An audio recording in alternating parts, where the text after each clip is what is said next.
పత్రికల 3వ అధ్యాయం గురించి మనం ధ్యానం చేయబోతున్నాం. గడిచిన నెలలో ఫిబ్రవరికి రాసిన పత్రిక విశ్వాస వీరుల గురించి మనము ధ్యానించుకున్నాం. విశ్వాస వీరుల గురించి దాంట్లో 4 వ్యక్తుల గురించి మనం ధ్యానించుకున్నాం. అయితే ఈరోజు దేవుడు ఈ వాక్యాన్ని మనకు అనుగ్రహించి ఉన్నాడు. ఎఫెసీ రాసిన పత్రిక 3వ అధ్యాయంలో ఎట్లనగా క్రీస్తు మరణము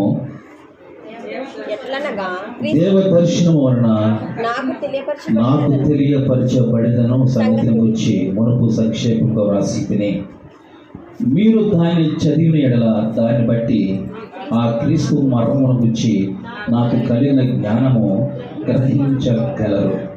ఈ మరణం ఇప్పుడు ఆత్మ మూలముగా దేవుని పరిశుద్ధులకు అపోస్తులకును ప్రవక్తలకును బయలుపరచబడి ఉన్నట్లుగా పూర్వకాలము నుండి మనుషులకు తెలియపరచబడలేదు. ఈ మర్మం ఏమనగా అన్యజనులకు సువార్తను క్రీస్తు యేసునందున్న యూదులతో పాటు సమాన వారసులను ఒక శరీరం మందలి సాటి అవయములను వాగ్దానములు పాలువారనై ఉన్నారన్నదే దేవునికి స్తోత్రం. హల్లెలూయా. ఇక్కడ పౌలు తన సువార్తలో, తన మిషనరీలో ఎఫెసీ రాసిన పత్రిక 3వ అధ్యాయంలో క్రీస్తు మర్మం గురించి మాట్లాడుతున్నాడు. క్రీస్తు మర్మము పాత నిబంధన కాలంలో అదొక మర్మముగానే ఉన్నది. ఆ మర్మమును ఎవరు కూడా వివరించలేదు, బయలుపరచబడలేదు. క్రీస్తు యెహోవా దేవుని యొక్క కాలంలో పాత నిబంధన పీరియడ్లో ఈ క్రీస్తుని గురించిన మర్మము మరుగే ఉన్నది. అది ఏ మర్మం అంటే అన్యజనులకు, అంటే అన్యజనులని విగ్రహాలకు అర్పిస్తున్నవారు కాదు, విగ్రహాలను పూజిస్తున్నవారు కాదు, విగ్రహాలకు బలి ఇచ్చిన తినేవారు కాదు. అన్ని జనులు దేవుని ఎరగని వారు, దేవుని తెలియనటి వారు అన్యజనులుగా పిలువబడుతున్నారు. ఆ అన్యజనులకు సువార్తను ప్రకటింప చేయాలని, ఆ అన్యజనులకు క్రీస్తు సువార్తను ప్రకటింప చేయాలని అపోస్తలుడైన పౌలును దేవుడు ఏర్పరచుకున్నాడు. దేవునికి స్తోత్రం. హల్లెలూయా. పేతురును ఎందుకు ఏర్పాటు చేసుకున్నాడంటే యూదుల కొరకు, యూదుల్లో ఆయనను ఒప్పింప చేయడానికి, ఆ యూదా సామ్రాజ్యములో క్రీస్తును ఒప్పింప చేయడానికి, యేసుక్రీస్తు ప్రభువును బయలుపరచబడడానికి ఆ పేతురును ఎన్నుకున్న దేవుడు అపోస్తలుడైన పౌలు సరికొచ్చేయడానికి అన్యజనుల కొరకు, అన్యజనులను క్రీస్తు మర్మములను వివరింప చేయడానికి, ఆ మర్మమును తెలియజేయడానికి ఆ అపోస్తలుడైన పౌలును దేవుడు ఎన్నుకున్నాడు. దేవునికి స్తోత్రం. హల్లెలూయా. ఇక్కడ అన్యజనులని పిలువబడుతున్నారు. అంటే దేవుని ఎరగని వారికి అపోస్తలుడైన పౌలు తన వ్యక్తిగత జీవితంలో దేవుని సంఘములను హింసింప చేయాలని, దేవుని బిడ్డలను నాశనం చేయాలని ఆ అధిపతి ద్వారా ఆ ఆజ్ఞను పొంది ఆ యొక్క యూదులను, యూదేతరులను ఎవరైతే యేసుక్రీస్తు ప్రభువుని అనుసరిస్తున్నారో ఆ సంఘమును పాడు చేయాలని, ఆ సంఘమును కూల్చాలని, ఆ సంఘమును నాశనం చేయాలని, క్రీస్తు అనే సంఘమును పాడు చేసేయాలని దురుద్దేశం కలిగి ఇద్దరు సైనికులతో కలిసి అతను ఒక మార్గముగా, దమస్కో మార్గముగా వెళ్తున్నప్పుడు యేసుక్రీస్తు ప్రభులు వారు తనను పట్టుకోవడం జరిగింది. అప్పుడు వరకు యేసుక్రీస్తు ప్రభు ఎవరో తెలియదు.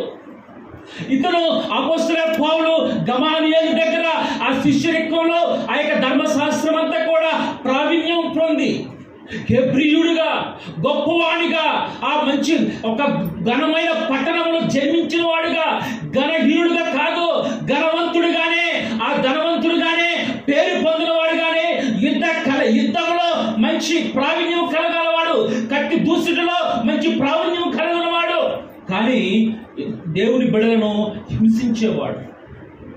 క్రీస్తు ఎవరో, యేసుక్రీస్తు ఎవరో, మెస్సీ ఎవరో ఆయనకు తెలియదు అప్పటి వరకు. కానీ యేసు ప్రభుని ప్రకటించే వారిని, యేసుక్రీస్తు ప్రభుని ప్రకటించే వారిని హింసించాలని, సంఘమును పాడు చేయాలని అపొస్తలుల కార్యాల్లో ఉంటది మాట. సౌలు ఇంకను ప్రభు యొక్క శిష్యులు చూడండి, దేవుని అనుసరిస్తే బిడ్డలను ఇంకా హింసింప చేయాలని, ఇంకా పాడు చేయాలని ఎక్కడికి వెళ్తున్నట? దమస్కు మార్గముకు వెళ్తుండగా అక్కడ యేసుక్రీస్తు ప్రభుల వారికి పట్టబడ్డాడు. ఎవరు? అపొస్తలుడైన పౌలు. సౌలు పౌలుగా మార్చబడ్డాడు. అయితే అక్కడ అంటున్నాడు, ఇంతవరకు హింసించేవారు ఎవరంటే ఆ ప్రజలను హింసించేవాడు. ఇంతవరకు హింసించేవారు ఎవరంటే దేవుని అనుసరిస్తే బిడ్డలు హింసించేవాడు. కానీ అక్కడ యేసుక్రీస్తు ప్రభుల వారు ఏమంటున్నారంటే, సౌలా సౌలా ఎందుకు నువ్వు నన్ను హింసిస్తున్నావు? సౌలు హింసించింది దేవుణ్ణా? సౌలు బాధ పెట్టింది దేవుణ్ణా? సౌలు చంపింది ఎవరిని? దేవుణ్ణా? దేవుని బిడ్డలను హింసిస్తే, దేవుని కలిగిన బిడ్డలు హింసిస్తే ఆయన హింసించినట్లే. దేవుని బిడ్డలను చంపుతూ పోతుంటే చిన్న బిడ్డలు లేదు, పెద్దవారు లేదు, వృద్ధులను లేదు, సంఘమును పాడు చేయాలని, దేవుని బిడ్డలను నాశనం చేయాలని, వాళ్ళందరినీ చెదరగొట్టాలని దురుద్దేశం కలిగి ఉన్న ఆ సౌలును దేవుడు ఎదుర్కొన్నాడంట. రాజు ఆజ్ఞ మార్చేసేశాడు. తన పట్టుకెళ్తున్న కరపత్రాన్ని పాడవేశాడు. గుడ్డివాడైపోయాడు. కళ్ళకు ఆ మైకము ప్రభుని చూడలేకపోయాడు. అన్నాడు కదా, సౌలా సౌలా ఎందుకు నువ్వు నన్ను హింసిస్తున్నావు? ఎందుకు నువ్వు బాధపడుతున్నావు అన్నప్పుడు ఆయన అంటున్నాడు, నువ్వెవరు ప్రభు? నువ్వెవరివి అంటే ఆయన అదిగో నువ్వు హింసిస్తున్నా యేసును, నేనే యేసును. ఇదిగో నువ్వు బాధ పెడుతున్నావే, నువ్వు అనేక మందిని చేతులు కాళ్ళు దగ్గరడుగుతున్నావే, జుట్టు పట్టుకుని లాక్కెళ్ళిపోతున్నావే, రక్తము కాల్చుకుంటూ నీ గుర్రమునకు వాళ్ళు మెడలు కట్టుకుని లాక్కెళ్ళిపోతున్నావే. అదో ఆ యేసును నేను. మరి ఏమనిపించింది చదువు తర్వాత? అక్కడ లేచి పట్టణంలోకి వెళ్ళుము, అక్కడ నువ్వేం చేయవలెను నీకు తెలుపబడినని చెప్పాను. చూడండి ఆ మాట్లాడినప్పుడు మనం చదివి ఉన్నాం. పౌలును దేవుడు, సౌలును దేవుడు ఆ మార్గమును ఎదుర్కొని అంతవరకు అన్యుడిగా ఉన్నాడు, దేవుడు ఎరగిన వాడిగా ఉన్నాడు, అంతవరకు ధర్మశాస్త్రం అంతా కూడా ఎరిగిన వాడే. కానీ యేసుక్రీస్తు ప్రభుని ఎరగని వాడుగా ఉన్నాడు, యేసుక్రీస్తు ప్రభుని తెలియనట్టు వాడుగా ఉన్నాడు. ఆయన బిడ్డలను హింసిస్తున్నవాడు, ఆయన బిడ్డలను బాధపడుతున్నవాడు, అనేక మందిని చంపినవాడు, అనేక మంది రక్తాన్ని చేతులకు తీసుకున్నవాడు. అట్టి వాడిని ప్రభు అంటున్నాడు, ఇదిగో హింసిస్తున్నవే ఆ యేసును నేను. నా బిడ్డలను హింసిస్తుంటే, నా బిడ్డలు బాధపడుతుంటే, నా బిడ్డలు కన్నీరు కారుస్తుంటే, వారి కన్నీరుని చూచే దేవుడును నేను, వారి బాధను వినేవాడు నేను, వారి మూర్ఖుని వినేవాడు నేను.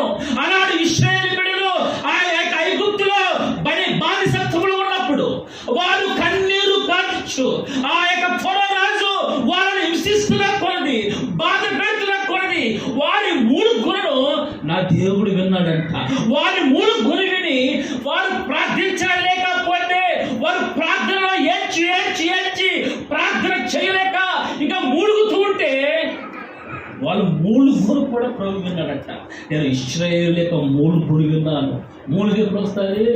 ఓపిక లేక ప్రార్థించిన తర్వాత ఇంకా మూలుగుతూ ఉంటారు. ఆ మూలుగును కూడా నా దేవుడు విన్నాడు. దేవుడికి స్తోత్రం చెప్పండి గట్టిగా.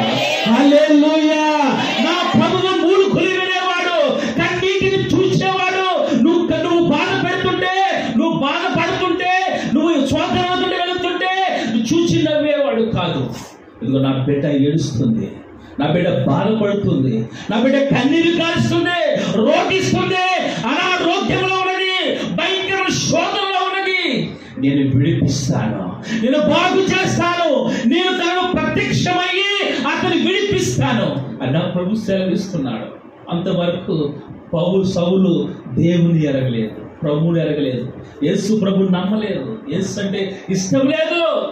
కానీ ఎప్పుడైతే ప్రభువే అతనికి కనపడి, ప్రభువే అతని ముందు నిలబడి, ఇదిగో నువ్వు హింసిస్తున్నావు చూడు ఆ యేసుని నేను అన్నప్పుడే తన హృదయం బద్దలైపోయింది. తన జీవితం ఆ ఒక్క మాటతోనే మారిపోయింది. ఒక్క మాటతోనే తన బ్రతుకు అంతా కూడా బట్టబడి అయిపోయింది. ఎందుకు నేను ఇంతకాలం జీవించి ఉన్నాను? ధర్మశాస్త్రం మూలంగా నేను పరిపూర్ణి కాలేను. ధర్మశాస్త్రమును అనుసరిస్తున్న మాత్రాన పరిపూర్ణతలోనికి నేను రాలేను. ధర్మశాస్త్రం మూలంగా నేను పరలోక రాజ్యములకి వెళ్తానేమని అనుకున్నంత వరకు సౌలు ధర్మశాస్త్రాన్ని పోలిన వాడిగా, ధర్మశాస్త్రాన్ని ప్రకటించేవాడిగా, ఆ తూచా తప్పకుండా అనుసరిస్తున్న తప్పకుండా పాటిస్తున్నందుకు పరలోక రాజ్యంలోనికి వారసత్వం వస్తుందనుకున్నాడు. కానీ పరిపూర్ణుడిగా ఉంటే మాత్రమే పరలోక రాజ్యంలోనికి వెళతాడు. దేవునికి స్తోత్రం, హల్లెలూయా. ఈ మాట ఎక్కడ కనపడుతుందంటే, ఒక యవనస్తుడు వచ్చి సద్బోధకుడు నిత్య జీవమునకు వారసున వాలి నేనేం చేయాలని అని మాట్లాడుతున్నప్పుడు మత్తయి సువార్త, లూకా సువార్త 19వ అధ్యాయం కూడా ఒక యవనస్తుడు సద్బోధకుడా ఒక అధికారి ఆయనను చూసి సద్బోధకుడా నిత్య జీవమునకు సెఫరెన్స్ చెప్పమ్మా. 18 లోకా 18 చదవండి. నిత్య జీవమునకు వారసుడనగుటకు నేనేమి చేయవలని ఆయన అడిగాను. అందుకు యేసు, నేను సత్పురుషుడని ఎలా చెప్పుచున్నావు? నన్ను సత్పురుషుడు ఎలా చెప్తున్నావు? దేవుడు ఒక్కడే తప్ప మరి ఎవడను సత్పురుషుడు కాడు. వ్యభిచరింపవద్దు, నరహత్య చేయవద్దు, దొంగిల్లవద్దు, అబద్ధ సాక్ష్యము పలుకవద్దు, నీ తల్లిదండ్రులను సన్మానింపు. ఇవన్నీ ఏంటంటే ఆజ్ఞలే ఉన్నాయి. ఇవన్నీ ఏమై ఉన్నాయి? ఆజ్ఞలే ఉన్నాయి. అక్కడ నిత్య జీవం కావాలంటున్నాడు. ప్రభువేమో ఆజ్ఞలు అంటే ఈ ఆజ్ఞలన్నీ కూడా తూచా తప్పకుండా పాటిస్తున్నాను అంటున్నాడు. ఈ ఆజ్ఞలన్నీ కూడా చిన్నప్పటి నుండి సండే స్కూల్ కానించి, చిన్నటి బాల్యము కానించి ఈ ఆజ్ఞలను అన్ని కూడా 10 ఆజ్ఞలను అన్ని కూడా నేను పారాయణం చేశాను. ఇవన్నింటినీ కూడా నా మైండ్ లో పెట్టుకున్నాను. దీని ద్వారా నేను నిత్య జీవానికి, ఆ పరలోక రాజ్యానికి వారసుని అవుతానని ఈ ధనవంతుడు ఆశపడుతున్నాడు. అతని ఆలోచన కూడా అదే విధంగా ఉన్నది. ఎందుకంటే ధనము ద్వారా నిత్య జీవముకి వెళ్తాడు అనుకున్నాడు, ధర్మశాస్త్రము ద్వారా నిత్య జీవనం పొందుకుంటాడు అనుకున్నాడు యవనస్తుడు. ఎప్పుడైతే యేసు ప్రభు అంటున్నాడు, ఆ ధర్మశాస్త్రం మూలముగా, ఆ యొక్క నీ ధనము మూలముగా నిత్య జీవానికి, పరలోక రాజ్యానికి నువ్వు వారసులు కాలేవు. నువ్వు పరిపూర్ణుడు కావాలి. నువ్వు పరిపూర్ణుడు కావుతేనే అక్కడికి వెళ్ళగలగాలి. పరిపూర్ణుడు ఎలా అవ్వగలవాడు? నీకున్న ధనమును చూడు, నీకున్న అహంకారమును చూడు, నీకున్న లోపమును చూడు, నీరు అహంకారమును చూడు. ఆ అహంకారాన్ని కూడా విడిచిపెట్టాలి. ఆ అహంకారాన్ని కూడా విడిచిపెట్టినప్పుడు నువ్వు పరిపూర్ణుడిగా మార్చబడతావు, పరిపూర్ణతలోకి రాబోతావు. యేసుక్రీస్తు నిన్ను పరిపూర్ణతలోనికి నడిపించగలవాడు. దేవునికి స్తోత్రం, హల్లెలూయా. అట్టి వాని ఎద్దుకు వచ్చావు కనుక ఇదిగో నేను చెప్పుతున్నది ధర్మశాస్త్రము కాదు, నా మాటలు విని ఇదిగో నువ్వు వాటన్నిటిని విడిచిపెట్టి నన్ను వెంబడించు అన్నప్పుడు ఆ మాటలకు అతనికి ఏమొచ్చింది తెలుసా? వ్యసనం వచ్చింది. అతనికి బాధేసేసింది. అయ్యో చిన్నప్పటి నుంచి కూడా ఇవన్నీ కూడా అనుసరిస్తున్నానే, వీటి ద్వారా నేను వెళ్ళలేనా? వీటి ద్వారా నేను నిత్య జీవనం పొందుకోలేనా? వీటి ద్వారా నేను ఆ ఉన్నత మార్గంలోకి వెళ్ళలేనా అని అతనికి ఒకలాంటి వ్యసన పడి అక్కడి నుంచి వెళ్ళిపోయాడంట. అంటున్నాడు కదా పరిపూర్ణత. ఆ పరిపూర్ణత అంటే చూడండి, ఇప్పుడు రండి ఎఫెసీయులకు రాసిన పత్రిక 3వ అధ్యాయంలో ఆ పరిపూర్ణత అన్నమాట కనపడదు.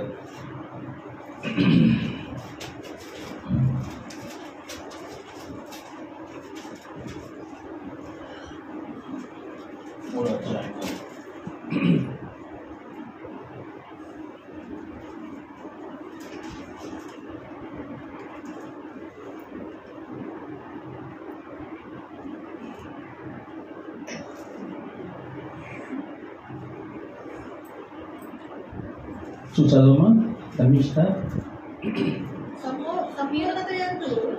సంపూర్ణ చూడండి మీరు దేవుని సంపూర్ణత యందు పరిపూర్ణులగునట్లుగా. దేవుని చదవండి, చూపించండి రెఫరెన్స్ అని చెప్పింది 18 చదువు చూసుకోండి. మీరు దేవుని సంపూర్ణత యందు పరిపూర్ణులగునట్లుగా ప్రేమ యందు వేరుపారి స్థిరపడి సమస్త పరిశుద్ధతలో కూడా దాని వెడల్పు పొడుగు లోతు ఎత్తు ఎంతో గ్రహించుకొనుటకును జ్ఞానముకు మించిన క్రీస్తు ప్రేమను తెలుసుకొనుటకును తగిన శక్తి గలవారంట. చూడండి, పరిపూర్ణులుగా చూడండి 18వ వచనంలో ఉంటది, సంపూర్ణత యందు పరిపూర్ణులగునట్లుగా ప్రేమ యందు వేరుపారి స్థిరపడి. పౌలు తన జీవితంలో, తన వ్యక్తిగత జీవితంలో ప్రేమ యందు వేరుపడి పరిపూర్ణులుగా అని మాటలు ఎఫెసీయులకు రాసిన పత్రిక మొత్తం ధ్యానించాలంటే ఆ పత్రిక అంతా కూడా 4 అధ్యాయాలు, ఎన్ని అధ్యాయాలు అయ్యి 6 అధ్యాయాలు. 6 అధ్యాయాలు కూడా పూర్తిగా విశ్లేషణ చేయాలంటే ఇంచుమించు 2-3 నెలలు పట్టేస్తుంది. అంతటి మర్మాలు ఉన్నాయి దేంట్లోనూ. ఎఫెసీయులకు రాసిన పత్రిక 1వ అధ్యాయం కానించి 6వ అధ్యాయం వరకు ధ్యానించాలంటే ఇంచుమించు ఒక 3 నెలల సమయం పడుతుంది. దీంట్లో ప్రతి మాటకు ఒక మంచి వ్యాకరణం ఉన్నది. దాంట్లో నుంచి పరిపూర్ణత. ఆ యవనస్తుడు అనుకున్నాడు కదా, ఆ యొక్క ధర్మశాస్త్రం మూలముగా, ఆ ఆజ్ఞల మూలముగా, లేదంటే తను అనుసరిస్తున్న జీవితం మూలముగా నేను పరలోక రాజ్యానికి అంటే నిత్య జీవానికి వారసుడుగానే వెళ్తానేమో, వారసత్వానికి వస్తానేమో.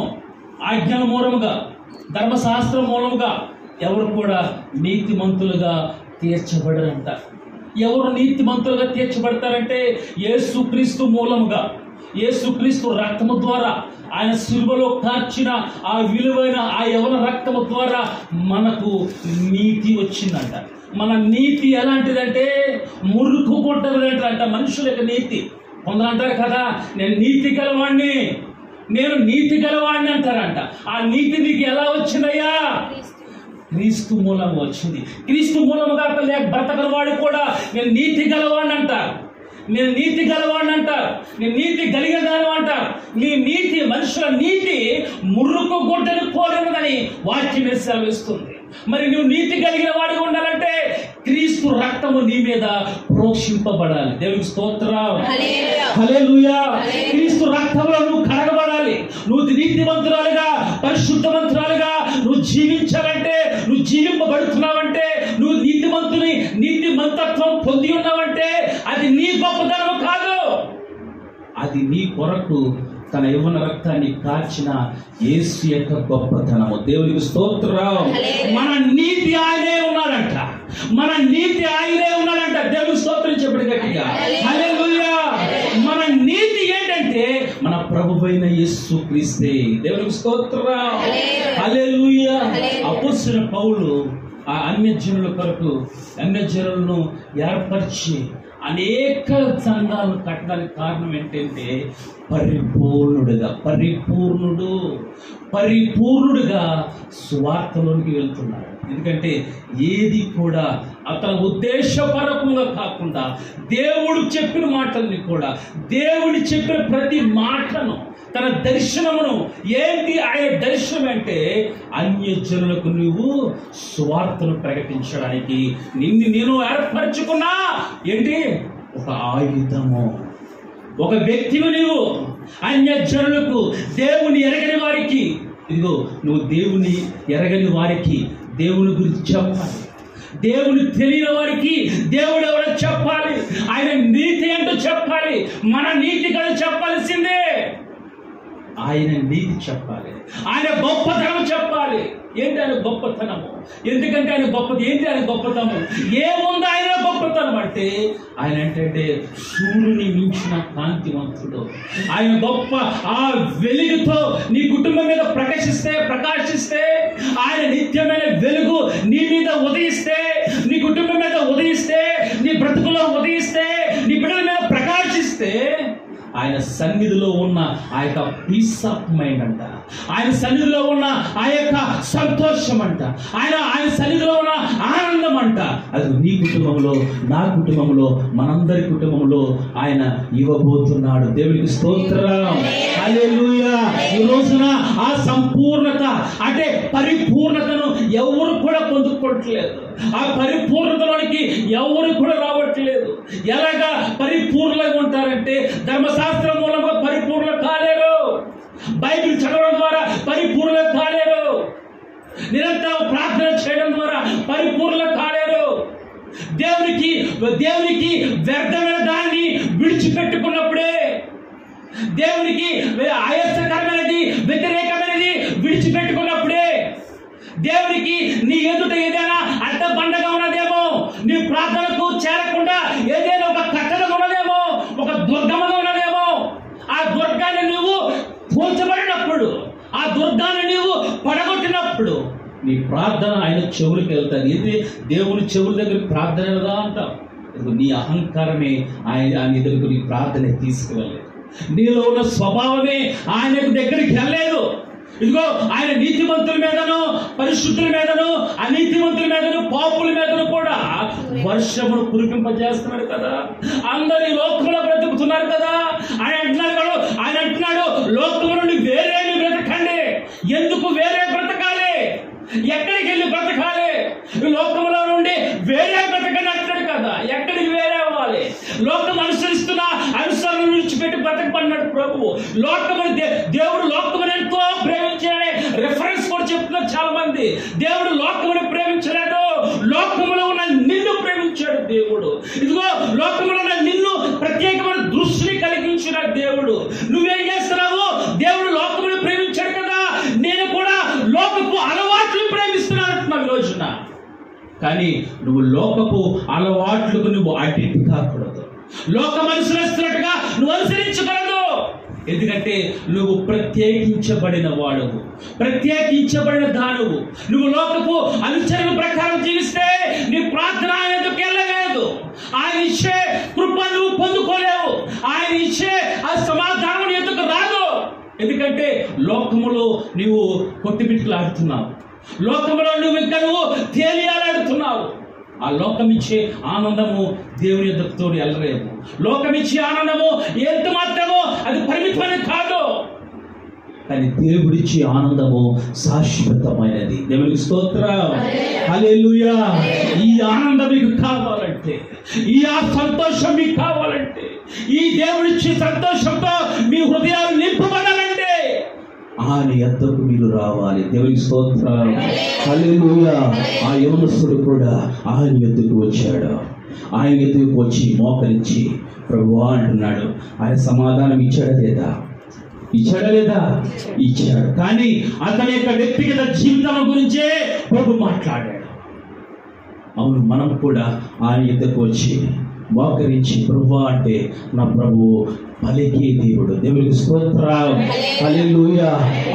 ఆనాడు సౌలును ఎదుర్కొన్న దేవుడు తన జీవితమును మార్చివేసి, లోకానుసారంగా జీవిస్తున్న సౌలును మార్చివేసి ఒక ఉద్దేశపూర్వకంగా అన్ని జనులకు సువార్తను ప్రకటించడానికి ఒక ఆయుధముగా మార్చివేసిన దేవుడు. ఇదిగో నువ్వు కూడా ఆ సంపూర్ణతలోనికి నువ్వు వచ్చినట్లయితే దేవుడు నిన్ను ఒక ఆయుధముగా మార్చబోతున్నాడు. దేవునికి స్తోత్రం, హల్లెలూయా. ఒక వాక్యాన్ని మీకు నేను చూపిస్తాను, చూడండి. 3వ అధ్యాయంలోనే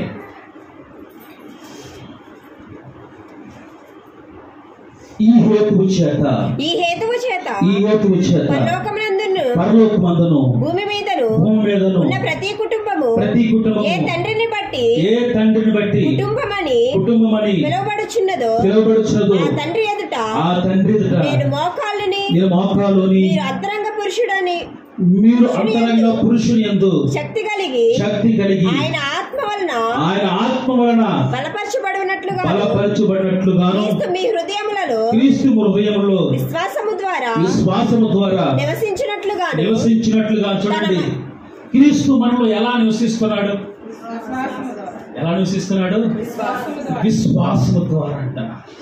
అంటే విశ్వాసం అంటే ఎలాంటిదంట? చూడండి ఎబ్రీ పత్రికలో ఉంటుంది. విశ్వాసం అన్నది చూడండి సార్, ఏప్రిల్ రాసిన పత్రిక, నిరీక్షింపబడిన వాడి యొక్క విశ్వాసమున్నది నిరీక్షింపబడిన వాటి యొక్క నిజ స్వరూపమును అదృశ్యమైన నమ్మటకు రుజువై ఉన్నదంట. అంటే మనము చూడలేనిది, మనము వినలేనిది విశ్వాసము ద్వారా మనం చూస్తున్నామంట. ఎలాగంటే ఏసన్న గారు చనిపోయి ఇంచుమించు 2012 సంవత్సరాలు చనిపోయారు. వారు రాసిన పాటలు ఇప్పుడు కూడా మన మధ్య అనేక మంది పాడుతున్నారు. ఉయ్యూరు రాజుబాబు గారు కూడా అంతకన్నా ముందు 2010 సంవత్సరంలో చనిపోయారు. 2010 సంవత్సరం చనిపోయారు. ఆయన రాసిన పాటలు గొప్ప గొప్ప దైవజనుడు, గొప్ప గొప్ప దేవదాసాయి గారు, మంగళూరు దేవదాసాయి గారు, వాళ్ళు రచించిన పాటలు ఇప్పుడు కూడా మన మధ్య మనం పాడుతూ ఉంటాం. అంటే వారు రాసిన పాటలను వారిని మనం చూస్తున్నామంట. వారిని మనం చాలా మంది చూడలేదు, కానీ వారు రాసిన పాటల ద్వారా ఎవరు చూస్తున్నాము?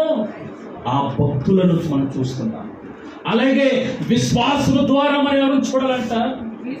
క్రీస్తుని చూడాలంట. మరి విశ్వాసం మనలో ఉంటుందా? విశ్వాసం అనేది ఎలా వస్తుంది? విశ్వాసం దేని యందు మనకు వస్తుంది? ఎవరి యందు విశ్వాసం ఉంచాలి? దేవుని యందు మనం విశ్వాసం ఉంచాలి. ఎలా ఉంచాలి? ఆయన చెయ్యగలవాడని. స్వార్థలు ఎక్కువగా నీ విశ్వాసము ద్వారా నీకు స్వస్థత కలిగింది, నీ విశ్వాసమే నిన్ను రక్షించింది, లేచును నడువు అని ప్రభు సెలవిచ్చాడు. నీ విశ్వాసం ద్వారా నీ రోగము కుదిర్చబడింది, నీ విశ్వాసం ద్వారా నీకున్న జబ్బు పోయింది, నీ విశ్వాసం ద్వారా మీరు విశ్వసించండి మీలో ఉన్న రోగము పోతుంది అని ప్రభు సెలవిచ్చాడు. అనేక పర్యాలు 56 సార్లు ఉంటుంది. విశ్వాసము ద్వారానే ఆ ఎలుకో గోడలు దాని చుట్టూ ప్రదక్షిణ చేస్తున్నప్పుడు కూలిపోయినాయి అంట. దేవునికి స్తోత్రం, హల్లెలూయా. విశ్వాసం ద్వారా మనం దేవుని ఎదుర్కొనగలము. విశ్వాసం ద్వారా మనం కూడా ఉన్న రోగమును తగ్గించగలము. విశ్వాసం ద్వారా మనం ప్రభువైన యేసుక్రీస్తును మనం చూడగలము. ఆ విశ్వాసమును ఉంచాలి. ఎవరి యందు ఉంచాలి? క్రీస్తునందు ఉంచాలి. ఆ క్రీస్తు నీలో విశ్వాసం ద్వారా నివసిస్తున్నాడంట. ఆ విశ్వాసం ద్వారా నివసిస్తున్న క్రీస్తును నువ్వు చూడాలి. ప్రభువా, నిన్ను చూచే కళ్ళు నాకు దయచేయ, నిన్ను వెతికే కళ్ళు నాకు దయచేయ, నిన్ను వెతికే ఆ యొక్క ఆత్మ నాకు దయచేయ. ఇంతకాలం నేను ఏదో లోకంలో ఏదో వెతుకుతున్నాను, ఏదో ఎత్తుకుంటున్నాను, దేనికోసం నేను ప్రయాసపడుతున్నాను, ఏదేదో వెతుక్కుని ఆ వెతికలాటలోనే నా జీవితం అయిపోతుంది, నా బ్రతుకైపోతుంది. ఇదిగో విశ్వాసం ద్వారా నేను వెతుకుతున్నాను. ఇదిగో నన్ను వెతుకున్న వాడు జీవమును కనుగొనన్నావు కదా, ఇదిగో నేను దొరుకుతాను అన్నావు కదా, ఇదిగో మీరు వెతకండి అన్నావు కదా, నేను దొరుకుతానన్నావు కదా. ఇదిగో నేను విశ్వాసం ద్వారా నేను వెతుకుతాను తండ్రి, నువ్వు నాకు దొరుకుతావని నమ్మకము నాలో ఉన్నదని నువ్వు విశ్వసిస్తే నీ విశ్వాసము కొద్ది దేవుడు నీకు ప్రత్యక్షమవుతున్నాడు. దేవుడికి స్తోత్రం, హల్లెలూయా. కొందరు అంటారు కదా, ఈ రోగం బాగుపడదు, ఈ బ్రతుకు బాగుపడదు అన్నప్పుడు వాడు బ్రతుకు అలాగే బాగుపడదు. వాడు జీవితం అంతే, వాడు నడవలేడు, వాడు కుంటివాడు, వాడు బాగులేనివాడు, వాడు ఎందుకు పనికిరవనివాడు, వాడు అవిటి కానివాడు అన్నప్పుడు ఆడున్న రెండో పని కూడా అవిటిదైపోయి ఉంటుంది. కానీ నమ్ముట నీ వలనైతే నమ్మువానికి సమస్తము సాధ్యము. నువ్వు దేవునికి ఇచ్చిన మాటలు నమ్ముతున్నావు కనుక, దేవుని వాక్యములు నువ్వు నమ్ముతున్నావు కనుక ఆయన కూడా నీలో విశ్వాసము ద్వారా నివసిస్తున్నాడని నువ్వు నమ్మాలి. మొదటిగా విశ్వాసము ద్వారా క్రీస్తు నీలో నివసిస్తున్నాడు.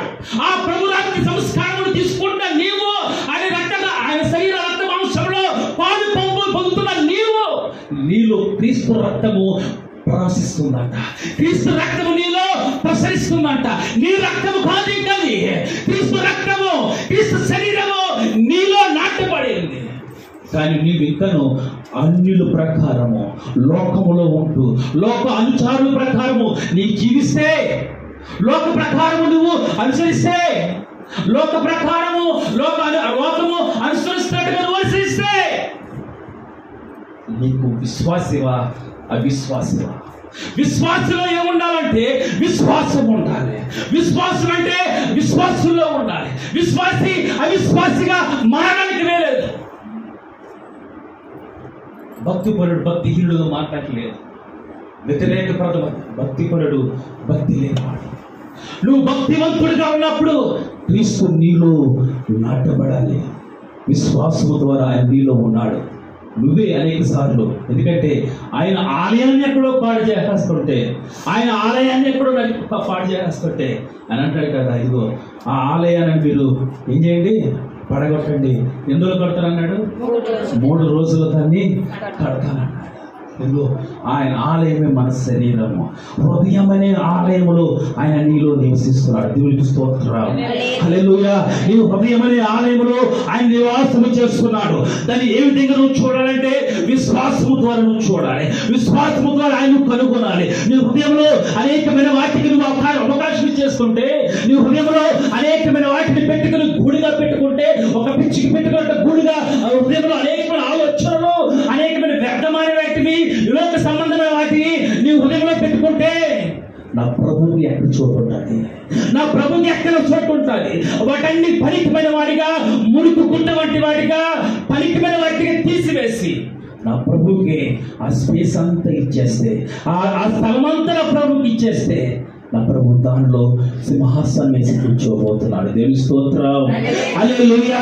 నీ శరీరాన్ని ఆయన పరిపాలన చేయబోతున్నాడు. నిన్ను నడిపించబోతున్నాడు. నీ కుటుంబాన్ని పాలన చేయబోతున్నాడు. ఎందుకంటే నువ్వే ఆయనకు సరెండర్ అయిపోతున్నప్పుడు, నీ శరీరం అంతా కూడా ఆయన ఆధీనంలోకి వెళ్ళిపోతున్నప్పుడు, నీ కుటుంబం కూడా ఆయన ఆధీనంలోకి వెళ్ళిపోతున్నప్పుడు, నీ కుటుంబాన్ని ఆయన పాలన చేయబోతున్నాడు. దేవుని స్తోత్రం.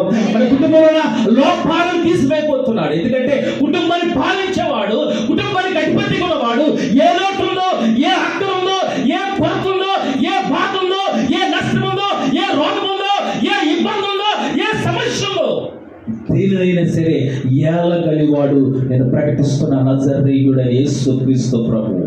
దేవునికి స్తోత్రం.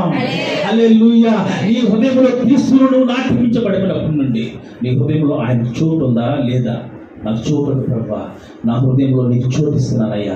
ఎలా చూస్తున్నావు? విశ్వాసం ద్వారా నేను చూస్తున్నానయ్యా. అవును ప్రభా. పౌలు తన జీవితంలో ఏ విధంగా తన యాత్ర చేస్తున్నాడంటే విశ్వాసము ద్వారా విశ్వాసము గురించి అనేకమైన మాటలు రాస్తాడు పౌలు. మరి ఆ విశ్వాసము నీలో ఉంటే ఆ విశ్వాసము తగ్గ కార్యసిద్ధి నా ప్రభు చేయబోతున్నాడు. ప్రభువా, అయ్యా నాకు విశ్వాసము కావాలి నాయన, నాకు విశ్వాసము కావాలి తండ్రి. ఆ విశ్వాసం ఎలా ఉండాలంటే, నాకు ఇదిగో ఈ యొక్క లోక సంబంధమైన వాటి కొరకు కాదు, నా కాలంలో లోక సంబంధమైన వాటి కొరకు కాదు, నా యొక్క ఆలోచనలో ఆ విశ్వాసము ద్వారా నేను వెతకాలి. ఆ విశ్వాసము ద్వారా నేను కనుగొనాలి. ఆ విశ్వాసము ద్వారా నువ్వు నాలో నివసింపచేయాలి. ఆ విశ్వాసము ద్వారా నీలో నేను బ్రతకాలి. ఆ విశ్వాసము ద్వారా నేను ఇంకో ప్రభు నీ ఎత్తుకు రావాలి. విశ్వాసుల యొక్క నిరీక్షణ ఏంటంటే ఆ యొక్క నీ విశ్వాసం మీద ఆధారపడి ఉంది. వారి క్రీస్తు యొక్క విశ్వాసుల యొక్క విశ్వాస జీవితం ఏంటంటే విశ్వాసం మీదే ఆధారపడింది. ఈ లోకంలో విశ్వాసఘాతకులుగా మార్చబడిపోతున్నారు, భక్తిహీనులుగా మార్చబడి విశ్వాసఘాతులుగా మార్చబడిపోతున్నారు. కానీ ప్రభు వాళ్ళని అంటున్నాడు, మీరు విశ్వాసంలోకి రండి, అంటే నా యొద్దకు రండి. నా యొద్దకు వచ్చేవాడిని నేను ఎంత మాత్రము త్రోసివేసేవాడిని కాదు. ఎందుకంటే ఆయన కృపగల దేవుడు అంట, వాత్సల్య పూర్ణుడంట, ఆయన కనికర సంపన్నుడంట. ఆయన ఎద్దకు వచ్చి వారిని ఎంత మాత్రము త్రోసివేయాడు. దేవునికి స్తోత్రం. హల్లెలూయా. అది త్రోసి వేయలేని దేవుడిని మనం కలిగి ఉన్నాము. విశ్వాసం ద్వారా ఆయన ఎక్కువ ఎదుర్కోవాలి. అవును, అట్టి విశ్వాసం నాకు దయచే ప్రభువా. ఈ మధ్యాహ్నకాల సమయంలో నేను అడుగుతున్నాను, ప్రభువా నాకు విశ్వాసం కావాలి. ఆ విశ్వాసం నాకు దయచే ప్రభువా.